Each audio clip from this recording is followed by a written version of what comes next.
Good morning, students. You know that female reproductive system topic is going on. I have explained many more topics, many more about the female reproductive system, but today two points remain: external genitalia and mammary gland. Now I am going to explain both topics. Please pay attention and learn these topics. Now I am going to explain external genitalia or vulva first.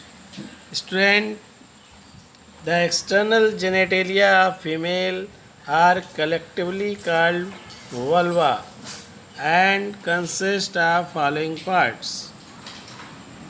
Number 1 mons pubis, number B number 2 labia majora, number 3 labia minora, number 4 clitoris, number 5 is hymen.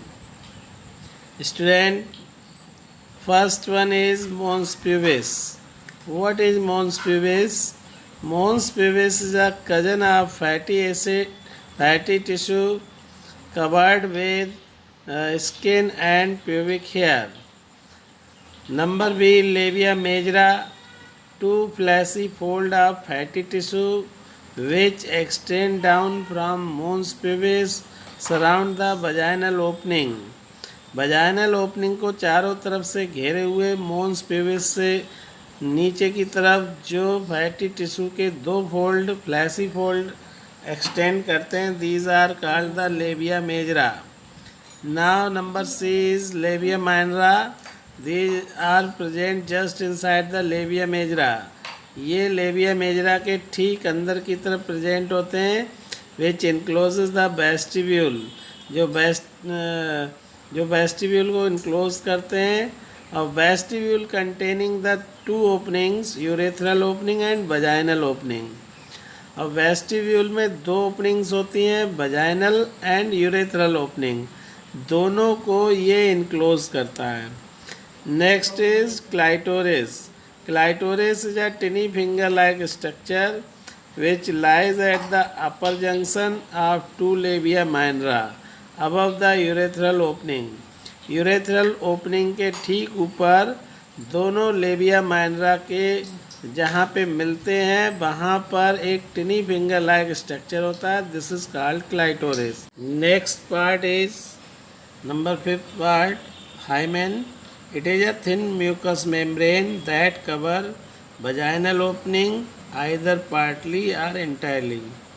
vaginal opening को पूरी या आंशिक रूप से जो mucus membrane cover करती है, this is called the hymen.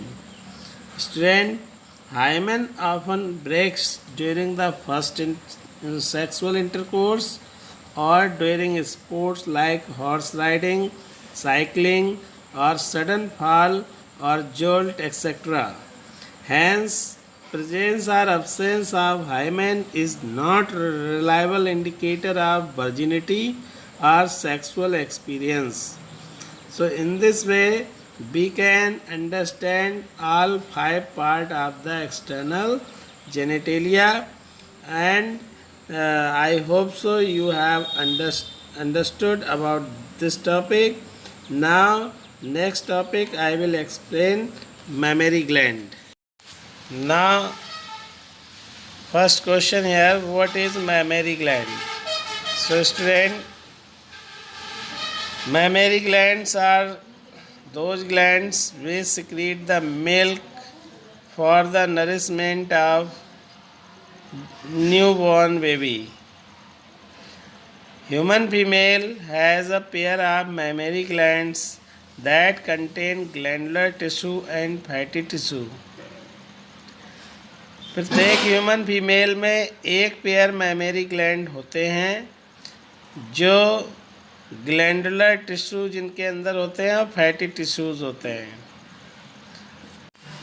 Each glandular tissue is divided into 15 to 20 mammary lobes and each lobe consists of a group of cells called alveoli. Student, mammary alveoli secrete the milk in their lumen. Now next, the alveoli open into mammary tubule. alveoli जो होते हैं mammary tubule में open होते हैं. The tubule of each lobe open into small mammary duct. और जो प्रत्येक lobe की जो ट्यूब्यूल होती हैं वो ओपन होती हैं स्मॉल मेमोरी डक्ट में. और द मैनी डक्ट ज्वाइन, और ये मेमोरी डक्ट बहुत सारी ज्वाइन हो जाती हैं to form a wider memory ampulla. और फिर वो एक मेमोरी एम्पुला बना लेता है. That is connected to lactiferous duct. फिर ये लैक्टिफरस डक्ट से कनेक्ट हो जाता है just before the nipple. Nipple से ठीक पहले ये लैक्टिफरस डक्ट से कनेक्ट हो जाता है. And through which milk is release, जिसके थ्रू मिल्क रिलीज हो जाता है. In this way you can understand mammary glands and external genitalia. Thank you for watching this lecture.